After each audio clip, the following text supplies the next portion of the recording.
America vice president Vance ఇంటిపై దాడి జరిగింది. జేడీ వాన్స్ ఇంటిపై కాల్పులు జరిపాడు ఒక దుండగుడు. దాడి సమయంలో ఇంట్లో లేరు జేడీ వాన్స్. ఇక ఇంటి అద్దాలు ధ్వంసమయ్యాయి. ఈ నేపథ్యంలో నిందితుడిని పోలీసులు అయితే అరెస్ట్ చేసినటువంటి పరిస్థితి ఉంది.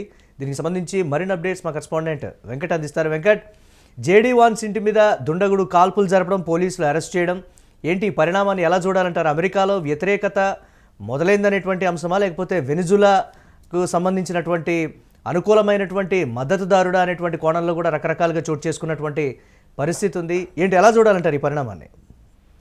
మురళి, అసలు ఈ అగ్రరాజ్యం అమెరికాలో ఏం జరుగుతుంది ఏంటి అనే దానికి సంబంధించి ఇంకా ప్రస్తుతానికైతే ఇటు అంతర్జాతీయ మీడియా కూడా మొత్తం ఫోకస్ పెట్టిందంటే అటు అమెరికా వెనుజులా విషయంలో దాడి చేయడం, ఆ దేశ అధ్యక్షుడిని కిడ్నాప్ చేసి తీసుకురావడం, ఇవన్నీ కూడా సంచలనమైనటువంటి పరిణామాలు మనం చూసాం. దీనికి సంబంధించి చికాగోలో కానీ అలాగే న్యూయార్క్ కానీ ఆ దేశ కీలక నగరాల్లో ఎక్కువగా దీనికి సంబంధించి నిరసనకారులు అయితే ఆందోళన వ్యక్తం చేస్తున్నటువంటి పరిస్థితి ఉంది. అటు ఆ వెనుజులాతో పాటుగా లాటిన్ అమెరికా దేశాల్లో కూడా అమెరికా తీరుకు నిరసనగా ఇవన్నీ కూడా నిరసన కార్యక్రమాలు జరుగుతూ ఉన్నాయి. ఇటువంటి సమయంలో ట్రంప్ సన్నిహితులుగా చెప్తున్నటువంటి America vice president JD Vance ఇంటిపై దాడి జరిగింది. ట్రంప్ ఏం చెప్పినా సరే దానికి అంగీకారం తెలిపేటువంటి జేడీ వాన్స్ ఇంటి మీద దాడి జరిగింది. ఈ ఓహియోలోని సిన్సినాటి రెసిడెన్స్ పై దుండగుడు కాల్పులు జరిపాడు. అయితే ఆ సమయంలో ఆ వాన్స్ కుటుంబం మాత్రం ఇంట్లో లేరు. ఇక దీనికి సంబంధించి అప్పటికే పోలీసులు వెంటనే ఘటనా స్థలానికి చేరుకుని నిందితుడిని కూడా అదుపులోకి తీసుకోవడం జరిగింది. రాత్రి సమయంలో దాడి జరిగినట్టుగా కూడా చెప్తున్నారు. ఈ ఘటనలో ఇంటి అద్దాలు మాత్రమే ధ్వంసమయ్యాయి. అలాగే దీనికి సంబంధించి ఇప్పటికే సీక్రెట్ సర్వీసెస్ కానీ అలాగే పోలీసులు కూడా స్పందించారు. ఎవరైతే అక్కడ ఆశ్రయం తీసుకున్న సీక్రెట్ సర్వీస్ అక్కడ ఉన్నటువంటి ఒక సన్నిహితుడు ఇంటి వద్ద అతను ఆశ్రయం తీసుకున్నాడు. ఆ తర్వాత బయటకు వచ్చి అతనిపై దాడి జరపడానికి ప్రయత్నించాడు. వాస్తవానికి జేడీ వాన్స్ ను హత్య చేయాలనే ప్రయత్నం కూడా చేశాడు అనే ప్రచారం కూడా జరుగుతుంది. అయితే ఇక్కడ వాన్స్ కుటుంబానికి మాత్రం ఎటువంటి గాయాలు కాలేదు. ప్రస్తుతానికి దీనికి సంబంధించి విచారణ అయితే కొనసాగుతుంది. ఇక దీనికి సంబంధించి ఎవరన్నా సహకరించారా లేదంటే అతనే దాడి చేసేందుకు ప్రయత్నం చేశాడు అనే దాంట్లో అయితే క్లారిటీ లేదు. కానీ అటు ఈ ట్రంప్ సన్నిహితుల్లో మాత్రం ఆందోళన అయితే మొదలైందనే చెప్పుకోవాలి. గతంలో కూడా ఒకరిని ఇలాగే ట్రంప్ ఒక బహిరంగ సభలో మాట్లాడుతున్న సమయంలో కూడా ట్రంప్ కి అత్యంత సన్నిహితుడిగా ఈ రాజకీయ వ్యూహాల్లో సహకరించేటువంటి వ్యక్తి మీద కూడా దాడి చేయడం జరిగింది. ఇప్పుడైతే ప్రస్తుతానికి ఈ దాడికి సంబంధించి అటు అమెరికా పోలీసులు ఇంకా మీడియా సమావేశం ఏర్పాటు చేయలేదు. అతను నిందితుడిని అయితే అదుపులోకి తీసుకున్నట్టుగా కూడా తెలుస్తుంది. అతను ఒక రహస్య ప్రదేశంలో నుంచి విచారిస్తున్నారు.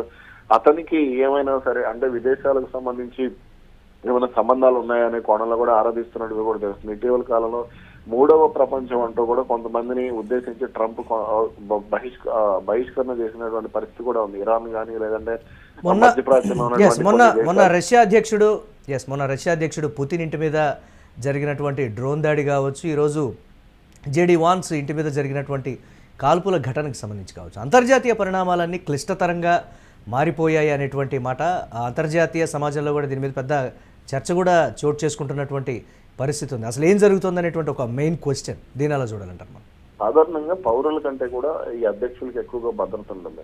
ఈ క్రమంలోనే కొంత అయితే అది రష్యాకి సంబంధించి రష్యా అధ్యక్షుడు పుతిన్ ఇంటిపై దాడి చేసింది అనే దానికి సంబంధించి ఇంకా అది వాస్తవం కాదు అనే దానికి అయితే క్లారిటీ లేదు. కానీ ఇక్కడ ఉక్రెయిన్ అంతర్జాతీయ సమాజం ముందు దోషిగా చూపించే ప్రయత్నంలో భాగంగానే పుతిన్ ఆ విషయంలో కొంత దూకుడుగా వ్యవహరించారు అనేది కూడా మనం కొంత విన్నాం. ఇక అయితే ఇప్పుడు ఈ వెనుజులా విషయంలో ట్రంప్ అనుసరించిన వైఖరి ఏకంగా అధ్యక్షుడిని తీసుకురావడం అనేది నిజంగా అంతర్జాతీయ సమాజం ఒక్కసారిగా షాక్ అయినటువంటి పరిస్థితి ఉంది. ఎందుకంటే అంతర్జాతీయ చట్టాలను డొనాల్డ్ ట్రంప్ ఉల్లంఘించారు. ఎందుకంటే అక్కడ ఉన్నటువంటి ఆయిల్ నిల్వలు, ప్రపంచంలో ఎక్కువగా ఆయిల్ నిల్వలు ఉన్నటువంటి దేశాల్లో వెనుజులా ఒకటి.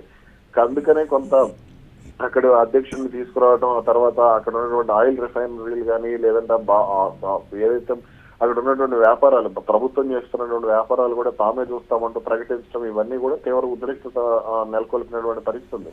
ఇక ఇప్పుడు ఏకంగా ఉపాధ్యక్షుడి మీదనే అంటే సాధారణంగా దాదాపు అధ్యక్షుడి కంటే కొంత భద్రత తక్కువగా ఉన్నప్పటికీ కూడా అది అసలు అతని మీద దాడి చేయడం అనేది సాధ్యమయ్యే పరిస్థితి కాదు. ఇంటి చుట్టుపక్కల కూడా భద్రత ఎక్కువగానే ఉంటుంది. అయితే మరి అసలు ఏ విధంగా దాడి చేశారు, దీనికి సంబంధించి అసలు అక్కడ పరిణామాలు ఏంటి అంటే ఈ గన్ కల్చర్ కూడా ఇటీవల కాలంలో అమెరికాలో ఎక్కువైపోయింది. అటు ఆఫ్ఘనిస్తాన్ పౌరుడు కూడా ఒకరు ఈ మధ్యకాలంలో దాడి చేయడం, ఏకంగా అక్కడ పరీక్షలు జరుగుతున్న సమయంలో దాడులకు దిగడం, ఇవన్నీ కూడా జరిగినాయి. ఆ తర్వాత పాలస్తీనా పౌరుడు కూడా ఒకడు దాడులకు దిగాడు. కాబట్టి ఇవన్నీ కూడా కొంత ట్రంప్ ను కూడా భయపెట్టినటువంటి పరిస్థితి ఉంది. ఈ H1B వీసాలు లేదంటే కొంత ఈ వీసాలు తీసుకుని వచ్చి ట్రంప్ మీద ఆగ్రహం ప్రదర్శిస్తున్నారు ఇతర దేశస్తులు అనేది కూడా కొంత వినపడినటువంటి కామెంట్. అలాగే గ్రీన్ కార్డ్ లేకపోతే ఎస్, తిరుగుబాటు మొదలైందని అనుకోవచ్చు అంటారా, లేకపోతే వ్యతిరేకత కారణంగానే ఇలాంటి పరిణామాలు చోటు చేసుకుంటున్నాయనేటువంటి కోణంలో చూడొచ్చు అంటారు అది ఓవరాల్గా? ట్రంప్ ఖచ్చితంగా అంటే ఈ ట్రంప్ చేష్టల కారణంగానే కొంత ఇబ్బందికర పరిస్థితులు ఉన్నాయి. 2017లో అతను అధ్యక్షుడిగా 2017 సమయంలో కూడా అతను అధ్యక్షుడిగా బాధ్యతలు చేపట్టిన పరిస్థితుల్లో కూడా ఇటువంటి పరిణామాలు చోటు చేసుకున్నటువంటి పరిస్థితి ఉంది. కొంత మన భారతీయులు కూడా అప్పుడు ఎక్కువగా ఇబ్బంది పడిన సందర్భాలు మనం చూసాం. అయితే రెండోసారి అధ్యక్షుడు అయిన తర్వాత తన చేష్టలు మరీ మితిమీరిపోయాయి. ఇప్పుడు ఈ సుంకాల విషయంలో భారత్ను బెదిరించడం, H1B వీసాల విషయంలో భారత్నే టార్గెట్ చేశాడనే విషయం కూడా స్పష్టంగా అర్థమైంది. H1B వీసాలో దాదాపు 70 నుంచి 75% వరకు కూడా మన భారతీయులు ఎక్కువగా లబ్ధి పొందుతూ ఉంటారు. కాబట్టి ఈ టెక్ నిపుణులందరూ కూడా ఎక్కువగా భారత్ నుంచి అమెరికా కంపెనీలు దిగుమతి చేసుకుంటూ ఉంటాయి. కాబట్టి వీళ్ళందరినీ కూడా ఇబ్బంది పెట్టి అంటే ఎప్పటికైనా సరే తిరుగుబాటు అనేది ఖచ్చితంగా వస్తుంది. ఆ తిరుగుబాటు విషయంలో ఇది అంటే కొంత త్వరగానే వచ్చేసిందనే విషయం అయితే స్పష్టంగా అర్థమవుతుంది. Right, thanks for updates Venkat. ఇక America vice president JD Vance ఇంటిపై దాడికి సంబంధించి అయితే కలకలం చెలరేగింది. జేడీ వాన్స్ ఇంటి మీద కాల్పులు జరిపాడు ఒక దుండగుడు. దాడి సమయంలో జేడీ వాన్స్ ఇంట్లో లేకపోవడంతో పెను ప్రమాదం అయితే తప్పిందని అంటున్నారు. ఇంటి అద్దాలు ధ్వంసమయ్యాయి. ఈ నేపథ్యంలో నిందితుడిని పోలీసులు అరెస్ట్ చేసినటువంటి పరిస్థితి అయితే ఉందని సమాచారం.